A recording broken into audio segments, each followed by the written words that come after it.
They sent a diplomat. Earth sent a space marine with a huge briefcase. If you are not a heretic, then declare your city of origin.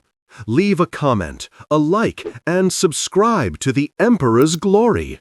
At the conclusion, rate this tale from 0 to 10. The Emperor protects. The Kytharan delegates' 4 eyes blinked in sequence as the human transport touched down on the diplomatic platform. Ambassador Veltar had negotiated with 17 different species over her century of service, but humans remained an enigma. The Imperium had agreed to send a representative to discuss the reptilian crisis threatening the Outer Rim worlds. Simple enough. What emerged from the transport was not simple. The creature stood nearly 8 feet tall, encased in ceramite armor that bore Gothic skulls and purity seals. Its face was scarred, one cybernetic eye glowing red in the dim station lighting. Most disturbing was the massive adamantine briefcase chained to its left wrist, nearly as large as Velkar herself. "I am Brother Sergeant Matthias Kane of the Ultramarines," the giant rumbled, his voice carrying the weight of a battleship's engines. "Chapter Master Calgar sends his regards." Veltar's translator implant struggled with the low Gothic accent. "Welcome, honored representative. I am Ambassador Veltar of the Kytharan Confederation. We appreciate the Imperium's willingness to discuss." "Where are the enemies of mankind?" Kane aggressively interrupted, his bolt pistol's machine spirit whirring to life as he performed a ritual check. The sound made every Kytharan security guard flinch. Excuse me?" Kane's scarred face turned toward her, both organic and cybernetic eye focusing with unsettling intensity. "You summoned the Imperium because of a Xenos threat." "Where is the threat? I am prepared to eliminate it." Veltar's feathers rippled with confusion. "Sergeant Kane, we requested a diplomatic envoy. The reptilian hegemony has been expanding aggressively, yes, but we hope to discuss economic sanctions, perhaps a joint fleet maneuver to demonstrate diplomacy." Kane repeated the word disgusted, like it tasted bitter. He hefted the briefcase, the chains rattling against his power armor. The Emperor's diplomacy comes in many forms. The briefcase suddenly seemed far more ominous. Ambassador Veltar led the Space Marine through the gleaming corridors of Station Harmony, the galaxy's premier neutral diplomatic facility. Other delegates whispered as they passed. Tau water-caste envoys with their blue-gray skin and nasal slits, elegant Eldar in wraithbone armor, even a few Kroot mercenaries serving as bodyguards. All stopped to stare at the walking fortress of ceramite and righteous fury that followed in Veltar's wake. "Your briefcase?" she ventured as they entered the main conference dome. "Is it documentation? Trade agreements?" Kane's laugh was sarcastic, like grinding gears. "In a manner of speaking." The central chamber housed representatives from dozens of species, all gathered to address the reptilian crisis. The snake-like Slith delegate hissed something to his translator. The bear-like Ursians shifted nervously in their seats. Even the normally composed Eldar Farseer, surprised, raised an eyebrow at Kane's entrance. "Honored delegates," Veltar began, her voice carrying across the chamber's acoustic dampeners, "I present Brother Sergeant Kane of the Human Imperium, here to discuss our mutual concerns about—" The chamber's fearful alarm klaxons suddenly shrieked to life. Emergency lights bathed everything in red. A holographic display materialized above the conference table, showing sensor readings that made Veltar's desperate heart sink. Reptilian hegemony fleet detected, the station's AI announced in 17 languages simultaneously. Battle group strength, ETA 4 hours. Station evacuation protocols initiated. Panic swept through the assembled delegates. The Tau were already calculating retreat vectors. The Eldar had gone pale, their psychic senses no doubt screaming warnings. Even the stoic Ursian warriors looked concerned. Kane stood completely still, a statue of calm fury. "This is impossible," Veltar gasped. "Harmony Station is in neutral space. The reptilians signed the accords. They wouldn't dare." "The Scale Emperor desires this conference ended," the Slythe delegate hissed, his translator crackling with static. "Your alliance threatens our expansion. Best you scatter now while you still can." Brother Sergeant Kane finally moved. He walked to the conference table with measured steps, each footfall echoing like a death knell. The briefcase left gouges in the polished floor as he set it down.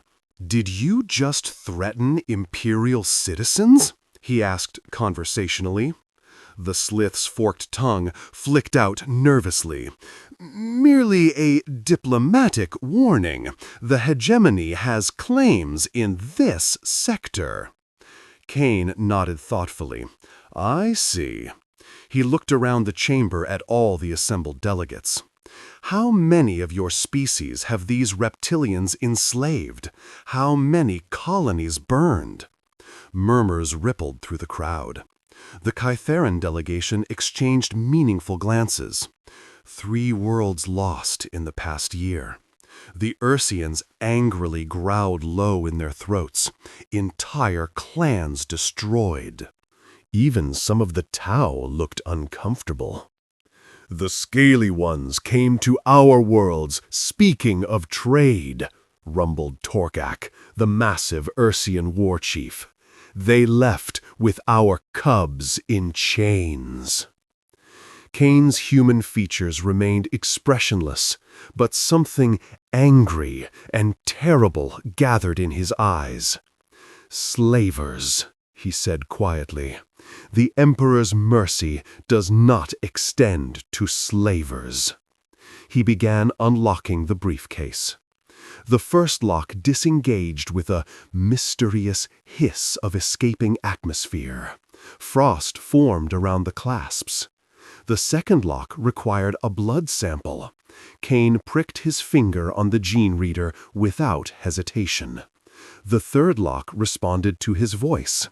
"The Emperor protects." The final lock was a purity seal. Kane broke it with reverent fingers, whispering a prayer in High Gothic. The briefcase opened. Inside, nestled in sacred oils and blessed foam, lay a single object that made every psychically sensitive being in the chamber recoil in terror. The Eldar Farseer actually stumbled backward, her wraithbone armor crackling with defensive fields. It was a weapon, but calling it merely a weapon was like calling a supernova merely bright. Ancient, terrible, beautiful. The metal seemed to absorb light itself, crafted in an age when humanity reached for godhood and grasped it briefly before the fall. "Dark Age technology?" the Farseer whispered in accented Gothic. "Impossible! Your Mechanicus would never!" "The Omnisia provides," Kane replied, lifting the device with both hands.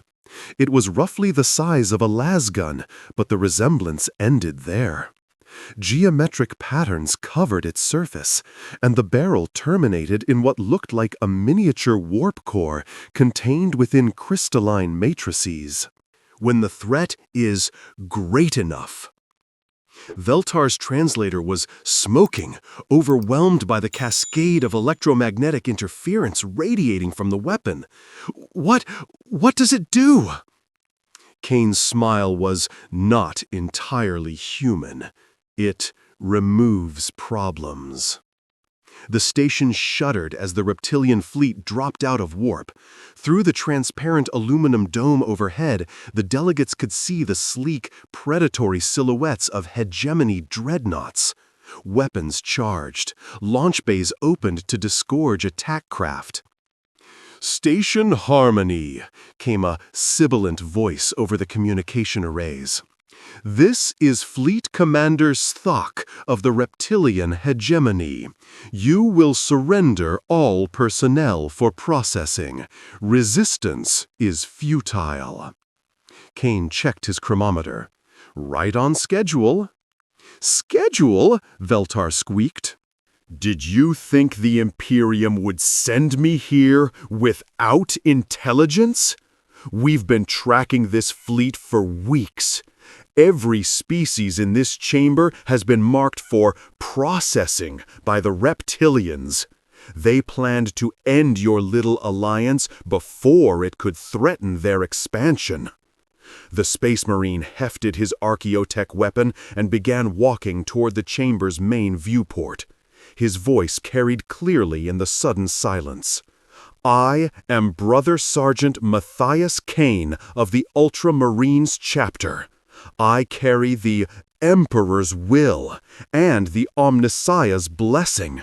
You have enslaved the innocent. You have threatened the Emperor's domain. You have made your choice." He raised the ancient weapon. "Now witness ours." The device began to charge, reality bending around its crystalline core.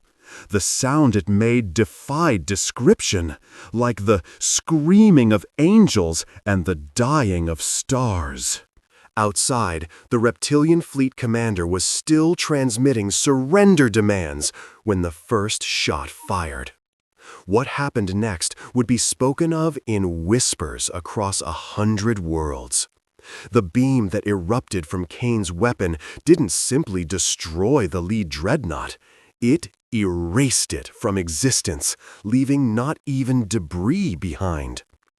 The second shot carved through 3 ships at once, their atomic bonds simply ceasing to function. "Impossible," breathed the Tau envoy. "That level of energy output should require a battleship's reactor." Kane fired again and again, each shot perfect, each target eliminated, not through overwhelming force, but through the simple application of science so advanced it appeared as sorcery. Within minutes, the mighty reptilian fleet was scattered atoms drifting in the void. The chamber was silent except for the weapon's cooling cycle. Kane carefully returned it to its case, beginning the reverse unlocking sequence with ritual precision. "Diplomacy," he said to the surprised, stunned delegates, "comes in many forms." Veltar found her voice first. "The hegemony will retaliate. They have dozens of fleets, hundreds of worlds." Kane finished sealing the briefcase and turned to face the assembled representatives. His scarred face was serene, but his eyes held the promise of storms. "Yes," he agreed, "they will." The Space Marine picked up his case and began walking toward the exit. Just before reaching the threshold, he paused and looked back at the xenospecies that would soon become the hopeful, strangest allies. "The Emperor protects," he said simply, "even those who do not yet know his name." As his footsteps echoed down the corridor, the delegates began to understand a fundamental truth about humanity that would reshape the balance of power in the galaxy. When they sent a diplomat, they didn't send someone to negotiate surrender. They sent someone aggressive to deliver it. The Valdari delegation stared in fearful, stunned silence as Brother Captain Marcus stepped through the airlock, his massive blue ceramite armor barely fitting through the diplomatic vessel's corridors. What truly horrified them wasn't his towering height or the battle scars carved into his armor. It was the enormous briefcase he carried like it weighed nothing. "Greetings, honored Valdari," Marcus said, his voice a rumbling bass through his helmet's vox grill. "The Emperor's peace be with you." Envoy Silverwing's feathers trembled. You sent a warrior to negotiate? We requested a diplomat." "I am a diplomat," Marcus replied matter-of-factly, setting the briefcase down with a metallic thunk that made the deck plates vibrate. "I have been trained in 17 forms of interspecies protocol and can speak 43 Xenos languages. Also, I have killed things in hand-to-hand combat that your species would classify as natural disasters." The Valdari exchanged nervous glances. Their avian features, normally composed and elegant, showed clear distress. These were a peaceful species. Their greatest military achievement was developing non-lethal stun weapons that didn't permanently harm their enemies. "Perhaps," Silverwing ventured carefully, "we could begin with standard diplomatic procedures, exchange of credentials, ceremonial gifts?" "Certainly." Marcus opened his briefcase. Inside, perfectly organized in foam padding, were dozens of items that made no sense in a diplomatic context. A bolt pistol, several grenades, what appeared to be a small flamethrower, and, strangely, an ornate tea service. He selected the tea service first. Earl Grey, a traditional beverage from Terra. It contains caffeine, a mild stimulant that humans consume recreationally, despite it being technically poisonous to most species. "You poison yourselves for pleasure?" whispered Flight Lead Goldcrest, the Valdari military advisor. "Only a little." Marcus began brewing tea with the efficiency of a practiced ritual. "It helps us stay alert during extended combat operations. Also, it tastes pleasant." The Valdari watched, surprised in fascination, as this 8-foot-tall death machine carefully measured tea leaves and heated water to precise temperatures. The juxtaposition was deeply unsettling. "Now then," Marcus continued, pouring tea into delicate cups, "you mentioned a Krex problem. Please elaborate on their current offensive capabilities, territorial expansion, and preferred methods of execution." "Execution?" Silverwing's voice cracked. "We don't execute prisoners. The Krex have simply been aggressive in trade negotiations." Marcus paused, teacup halfway to where his mouth would be if he removed his helmet. "Serious. Define aggressive." "They've established blockades around 3 of our outer colonies. Their ships patrol our shipping lanes and demand tribute. When we refused, they said harsh words and made threatening gestures." The silence that followed was deafening.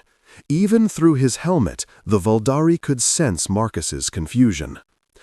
"That's it?" he asked finally. "They also destroyed one of our cargo vessels as a warning," Goldcrest, nervous, added quickly. 7 of our people died." Marcus set down his teacup and reached into his briefcase again.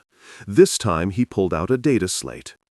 7 casualties constitutes a minor skirmish in Imperial classification.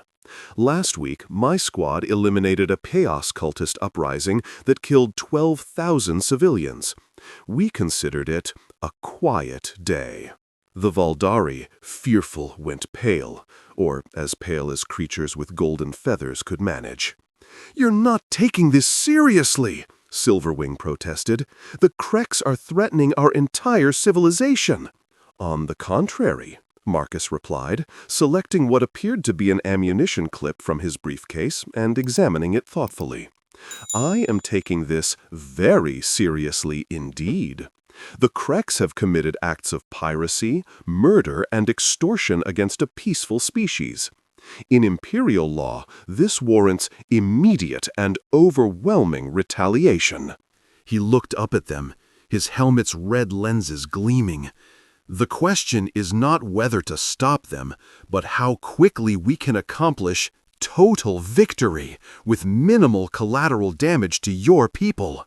Minimal collateral damage? Goldcrest squawked. We want to end this peacefully, through negotiation. Marcus tilted his head. Have you attempted to negotiate with them? Well, no. They refuse to meet with our diplomats. Then negotiation has failed. We proceed to the confident next phase. He reached into his briefcase and withdrew a small device covered in buttons and blinking lights. This is a tactical assessment scanner. It will analyze Krek's ship designs, armor capabilities, and weapon systems. Once I have that data, I can formulate an appropriate response. Appropriate response? Silverwing asked weakly. Total annihilation of their military capability. Capture of their leadership for interrogation, and liberation of your shipping lanes. Marcus spoke as if discussing the weather. Standard Imperial doctrine for dealing with Xenos pirates. The Vuldari looked at each other in growing alarm. This wasn't what they had expected when they requested human aid. Perhaps, Silverwing said carefully, we could try a more measured approach. Economic sanctions? Diplomatic pressure? Negative. The Kreks have already demonstrated contempt for peaceful resolution. They respond only to superior force. Marcus pulled out another device, this one resembling a grenade with an antenna. This is a void mine. One of these could cripple a Krek's battlecruiser. I have 47 in my briefcase. 47? How did you fit 47 explosives in that case? Efficient packing. Marcus returned the mine to its foam padding. Also, 16 are miniaturized for tactical deployment. Humans, confident, excel at making things smaller and more deadly. Goldcrest made a desperate, strangled noise. This is madness! You're talking about starting a war! Incorrect. The Kreks started a war when they killed your people. I'm talking about ending it. Marcus stood, his armor servos whining softly. Now, I need tactical information. What are their ship numbers, defensive positions, and estimated fleet strength? We don't know, Silverwing protested. We're traders and scholars, not military analysts. Understood. We'll need reconnaissance. Marcus reached into his briefcase yet again, this time producing what looked like a small metal sphere. This is a servo skull. It will infiltrate Krek's positions and gather the necessary intelligence. It looks like a skull, whispered Goldcrest. Because it is a skull. Specifically, the skull of a loyal Imperial citizen who volunteered for post-mortem service. We, confident, honor the dead by allowing them to continue serving the Emperor. The Vuldari stared in horror at the floating skull, its mechanical eyes glowing red as it bobbed in the air. You turn your dead into machines? Silverwing asked, faintly. Only the worthy ones. It's considered a great honor. Marcus activated the servo skull with practiced ease. Brother Skull Cassius here died holding a position against a Tyranid swarm for 6 hours with both legs severed. He volunteered for servo skull conversion because he hoped to keep fighting. The skull spoke in a tinny voice. For the Emperor! Detecting Xenos presence. Shall I commence reconnaissance, Brother Captain? Affirmative. Plot course to Krek's positions and report back with tactical data. By your will. The skull zipped out through a ventilation grate. The Valdari sat in surprised, stunned silence as Marcus calmly returned to his tea. I should mention, he said conversationally, that I've requested backup from the Astra Militar. 3 regiments should arrive within the week, along with armored support and orbital bombardment capability. 3 regiments? Goldcrest shrieked. How many soldiers is that? Approximately 15,000 infantry, plus tanks, artillery, and air support. The Krek's problem will be confident, resolved efficiently. Silverwing, desperate, buried her head in her wings. We just wanted them to stop demanding tribute. They will, Marcus, confident, assured her. Dead pirates make no demands. The moment Captain Voss opened the briefcase, the entire chamber went silent. Even the Zephyrian delegates stopped their anxious chittering. Inside, nestled in pristine foam, lay a single bolt pistol and a data slate displaying what appeared to be planetary coordinates. These are the locations of 17 Terran Forge worlds, Voss announced, calmly, his voice carrying across the chamber like a death knell. Each one capable of producing approximately 10,000 bolter rounds per standard Terran day. Currently, they are operating at 12% capacity. Ambassador Kethvar's feathers began nervous molting in distress. Captain, surely you cannot mean to suggest— I suggest nothing, Ambassador. Voss picked up the bolt pistol with serious reverence, typically reserved for holy artifacts. I merely present facts. The Terran Imperium possesses approximately 43,000 worlds capable of military production. Our current war footing utilizes roughly 8% of our total manufacturing capacity. The Saurian delegate, General Stack, finally broke his silence. Preposterous! No species could sustain such industrial output without depleting their resources within decades. You assume we care about resource depletion. Voss chamber-checked the bolt pistol with practiced efficiency. The Terran philosophy is quite simple. We will burn every world we possess before we allow a single enemy to claim victory. Our foundry worlds strip mine entire continents, poison their own atmospheres, and work their populations to death. We call this Tuesday. Zikhai's gills fluttered in horror. Horror! Your own populations? You would sacrifice your own people for war production? Sacrifice implies unwillingness. The captain's scarred face showed what might have been confident pride. Our forge worlds have waiting lists decades long. Citizens compete for the honor of dying in service to the war machine. They pray to the machine god while their lungs fill with toxic fumes, grateful for the opportunity to serve. Ambassador Kethvar spread his wings in a gesture of bewilderment. But why? What drives such fanaticism? Voss set down the bolt pistol and picked up the data slate. The screen showed orbital bombardment patterns over a jungle world. This was Verdania Prime, a Terran agricultural world with 12 billion inhabitants. The Saurian Empire demanded its surrender as part of their expansion into the spiral arms sectors. The image shifted to show vast cities burning, their spires collapsing into molten slag. The planetary governor's response was broadcast across 17 systems. Come and take it. They held for 3 years against a force outnumbering them 50-1. When ammunition ran low, they used kitchen knives. When the knives broke, they used their bare hands. Surprised? Impossible, General Thack hissed. No force could hold against such odds.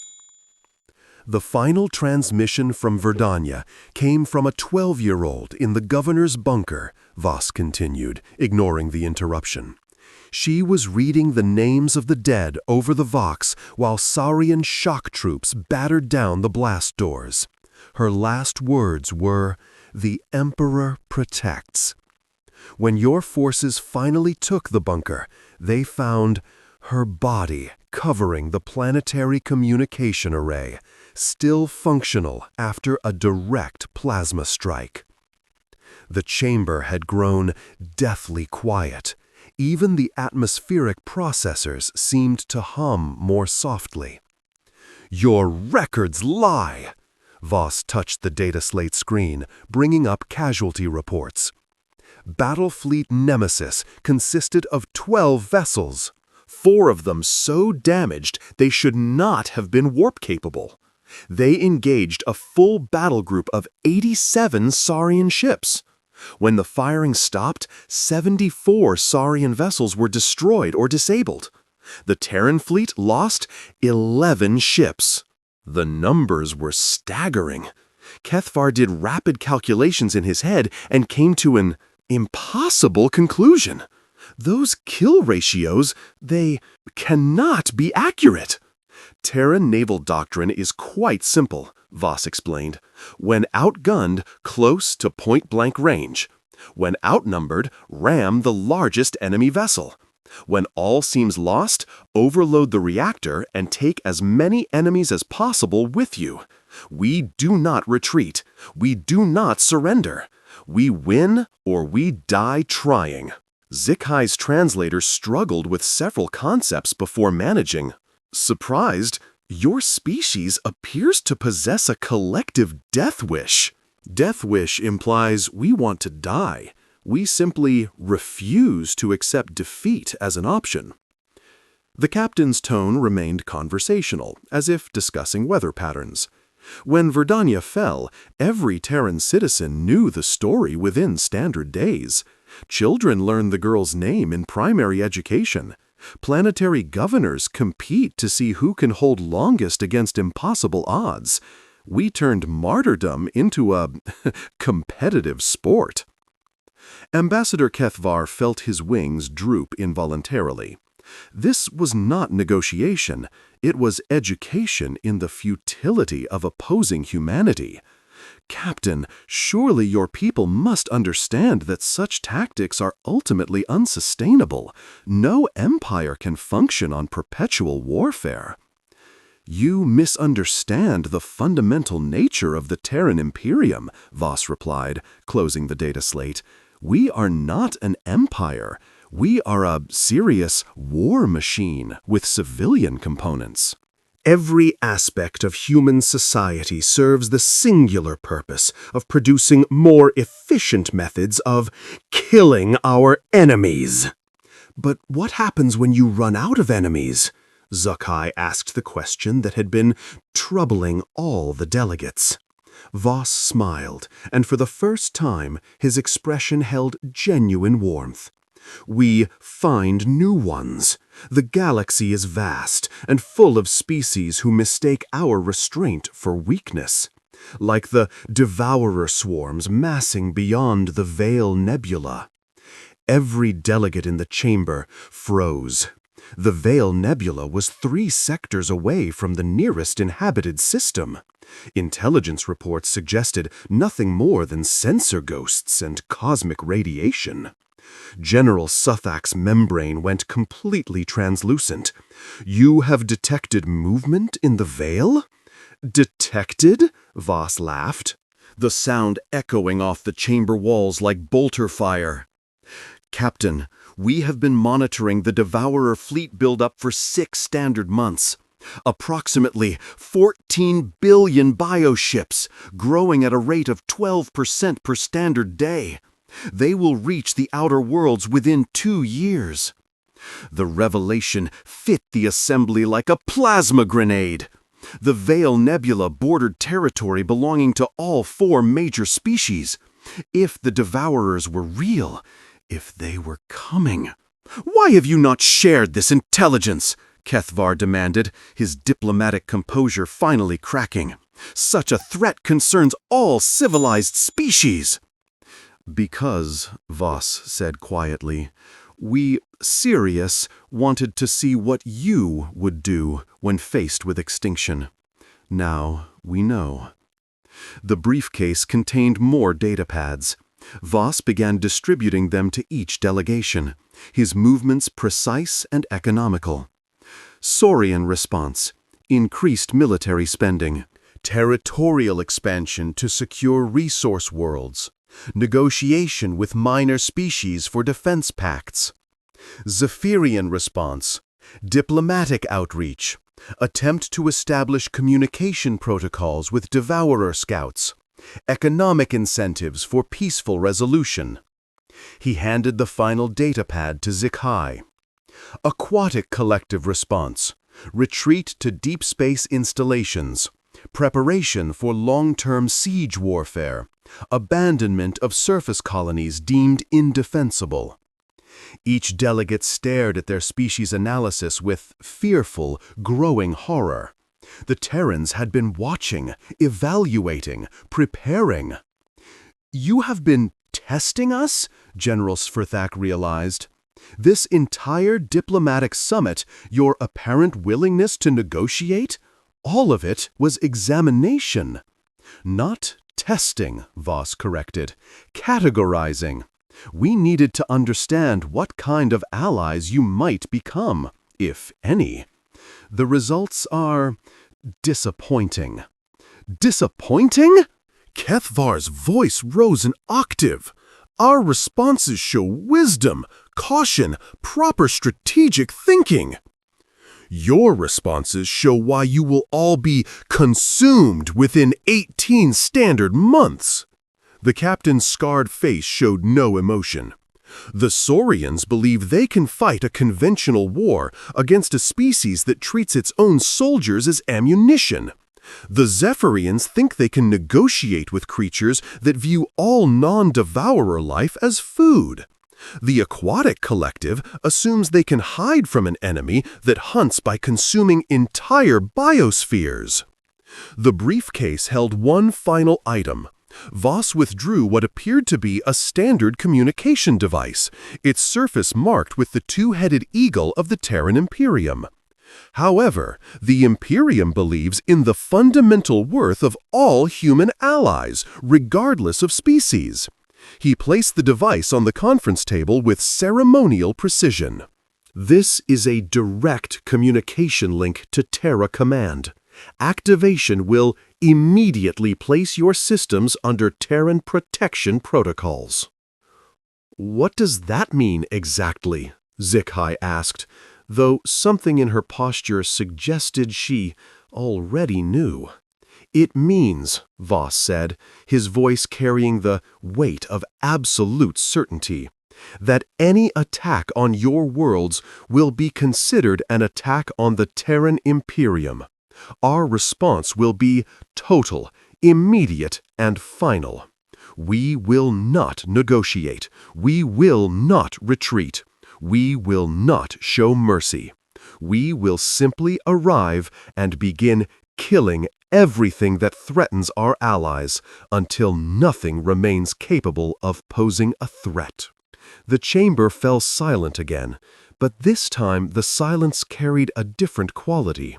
Not fear exactly, but the profound realization that they were staring into an abyss that stared back with perfect, terrifying clarity.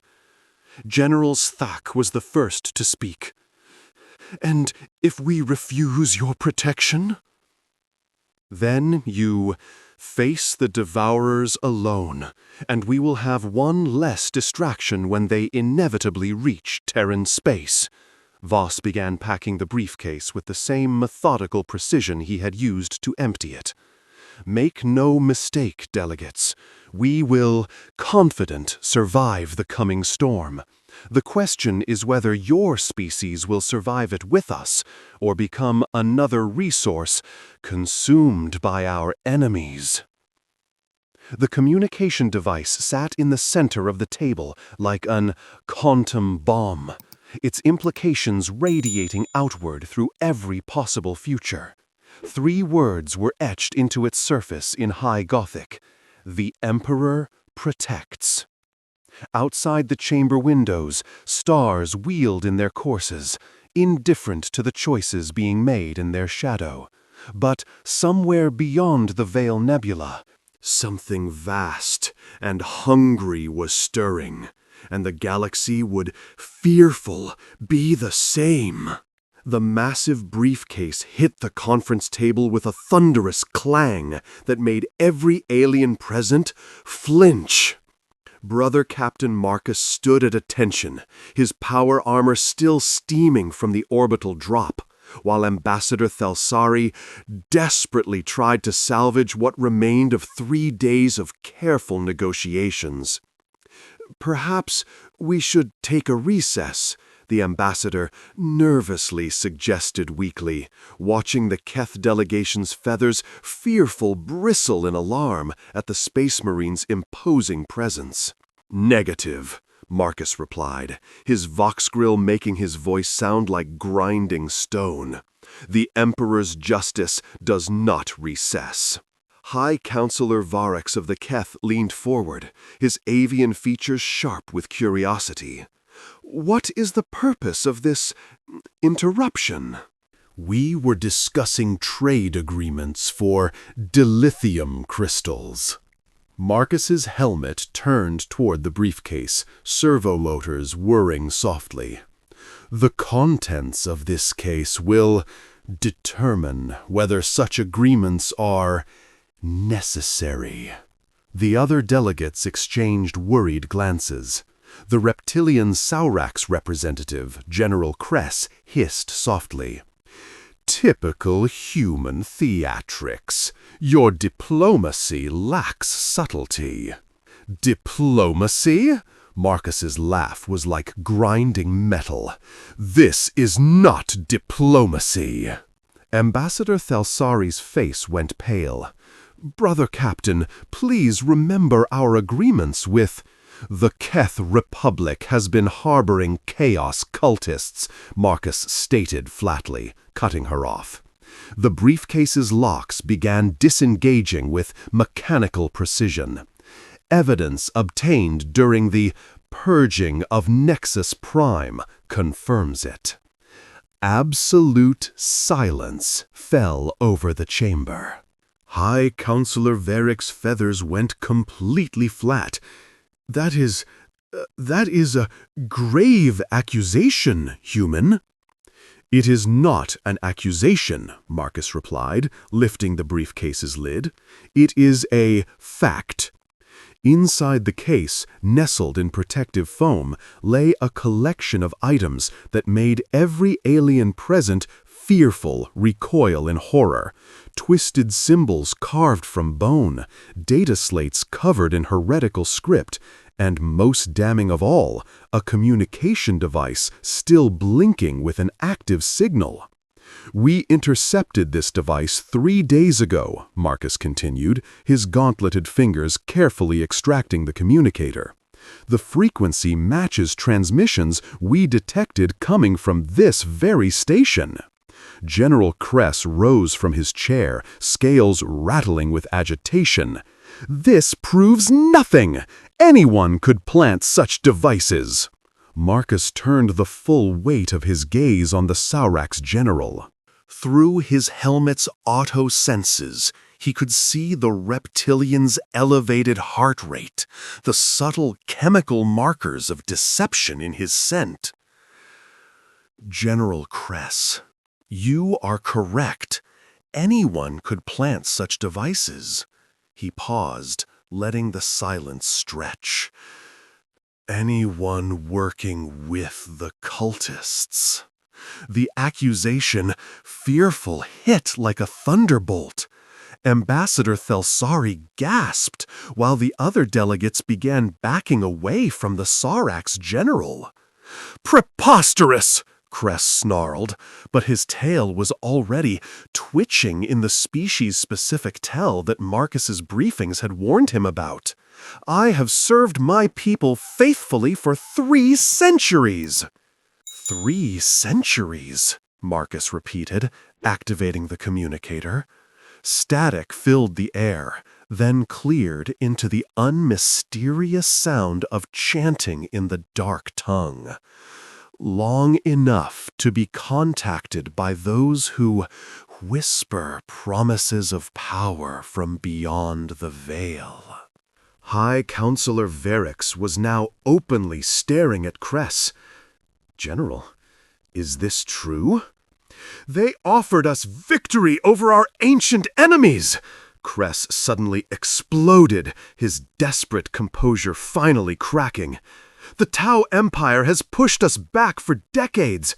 They promised us the strength to reclaim our lost colonies. The admission sent shockwaves through the delegation. Ambassador Thelsari grabbed her communications unit. "Security to the conference chamber, immediately!" But Marcus raised a hand. "That will not be necessary, Ambassador." He reached back into the briefcase and withdrew something that made every alien present freeze in recognition. A bolt pistol, its Baroque decorations gleaming in the chamber's lights. "You came here to finalize an alliance between the Saurax and the Keth," Marcus continued, his voice now carrying the weight of absolute authority. "An alliance that would have given Chaos cultists access to both of your military assets. The cultists needed this alliance to launch their real target, the Forge world of Meletica 7. High Counselor Varix's beak clicked rapidly. "The Mechanicus world? But why would they?" Understanding dawned in his eyes. "The STC fragments." "Correct," Marcus confirmed. "Standard template constructs from the dark age of technology. In the wrong hands, they could produce weapons capable of tearing holes in reality itself." General Cress was now backing toward the chamber's exit, but the doors remained sealed. His hand moved toward a concealed weapon, but Marcus was faster. The bolt pistol was in his grip and aimed before the Saurax could complete his draw. "I would advise against that course of action," Marcus said calmly. "Bolt rounds are designed to penetrate power armor. Your scales will provide minimal protection." "You cannot simply execute a diplomatic representative!" Ambassador Thelsari protested, though her voice lacked conviction. "He ceased to be a diplomatic representative the moment he admitted to conspiracy with the ruinous powers," Marcus replied. "However, the Emperor is merciful.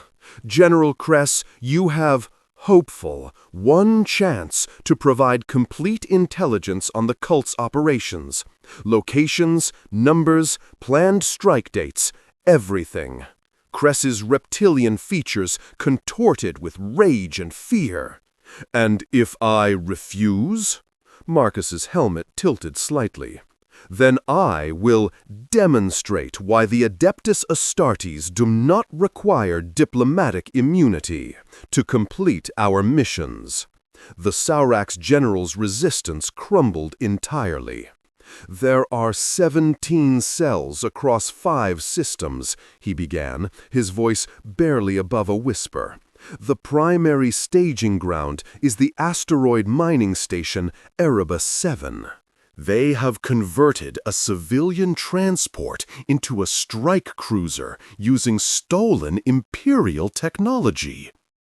High Counselor Varix looked stricken. "General, how could you betray not just your own people, but all organic life? The Chaos entities care nothing for our sovereignty." "They promised us power!" Cress snarled, some of his defiance returning. "Something you Xenos could never understand about strength." Marcus's laugh was utterly without humor. "Power? You were pawns. The cult intended to, fearful, sacrifice your entire species once the STC fragments were secured. We found the ritual preparations on Nexus Prime. Your people were to be the opening offering to, fearful, summon a greater daemon. The color drained from Cress's scales. No, they said we would be elevated. Elevated to corpses, Marcus confirmed. The only elevation chaos offers. Ambassador Thelsari had been frantically taking notes throughout the confession.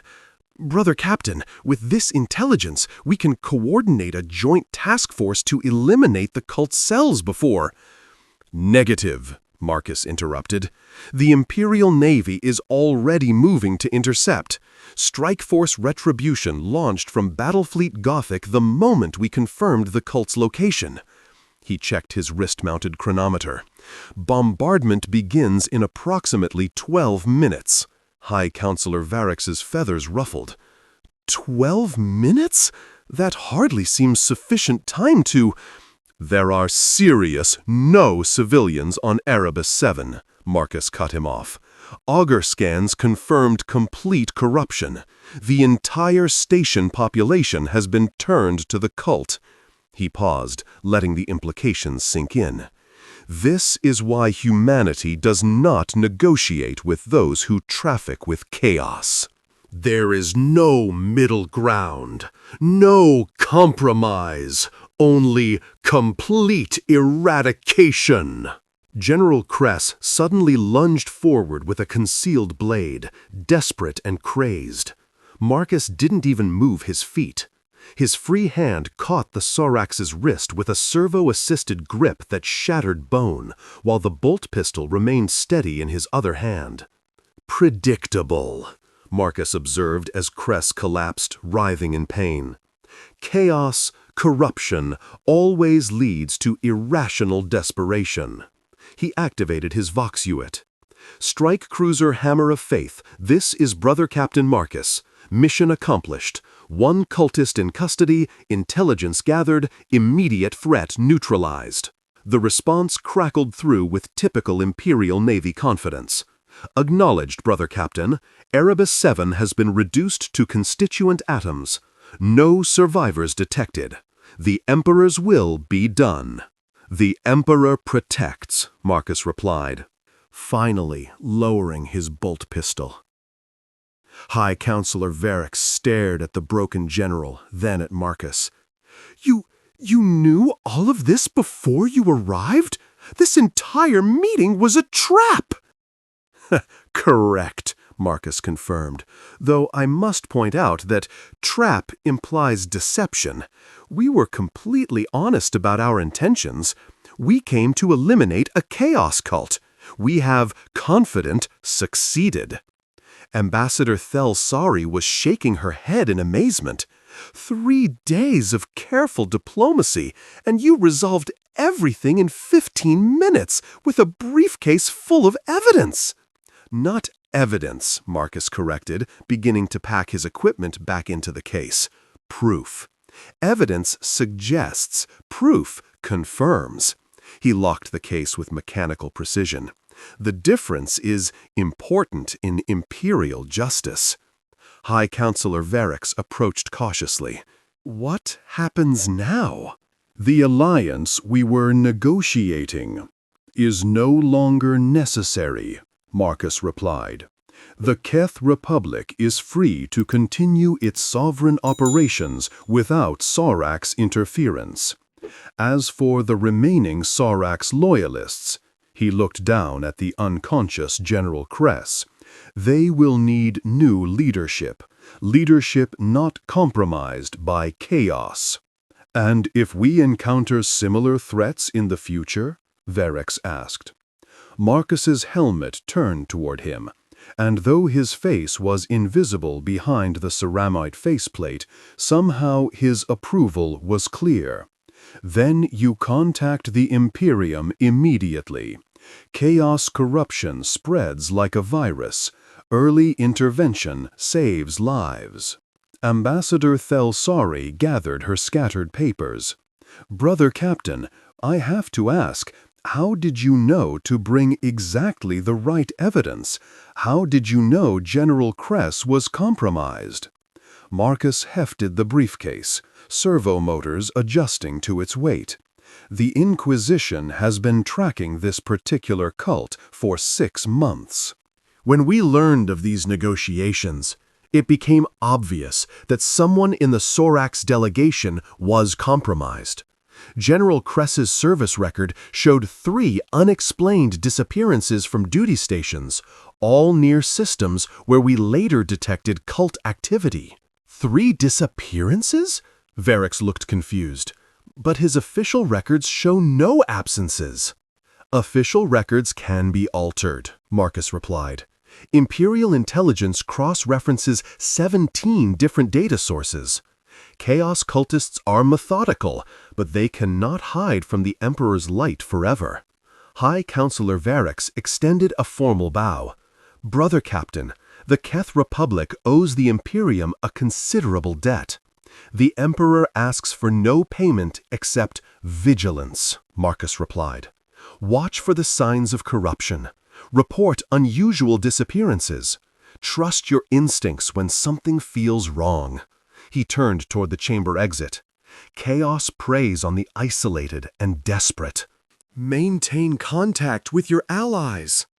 As the massive Space Marine reached the door, Ambassador Thelsari called out, "Brother Captain, what was really in the briefcase? Besides the evidence, I mean." Marcus paused, his helmet turning back toward them.